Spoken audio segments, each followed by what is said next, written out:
পৃথিবীতে দুইটা জায়গা রয়েছে, যেই দুই জায়গায় গেলে মানুষের ঈমান বৃদ্ধি পায়, ঈমান বেড়ে যায়। সেই দুই জায়গার মধ্য থেকে প্রথম জায়গা হলো হাসপাতাল। যখন কোনো মানুষ হাসপাতালে যায় এবং সে যখন অসুস্থ মানুষদেরকে দেখতে পায়, কারো হাত নেই, কারো পা নেই, কেউ প্যারালাইসিস হয়ে আছে, নানা রকম অসুবিধে, তখন নিজের ভিতরে এই কথা চিন্তা করা যে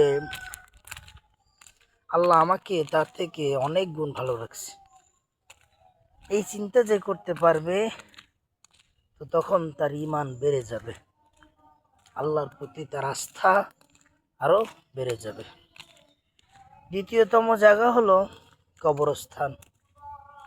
যখন মানুষ কবরস্থানে যাবে এবং এই কথা চিন্তা করবে যে আমার শেষ সময়টুকু তো এখানেই শেষ হয়ে যাবে, আমার জীবনের সমাপ্তি তো এখানেই হয়ে যাবে, আমার জীবনের শেষ অধ্যায় তো এই কবর দিয়ে রচিত হবে,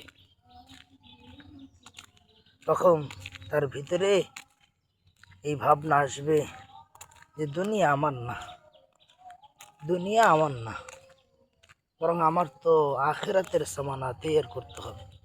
কারণ দুনিয়ার জীবন তো জন্ম থেকে কবর পর্যন্ত শেষ, কিন্তু কবরের জিন্দেগি তো আর কোনো শেষ নাই, যার কোনো সমাপ্তি নেই।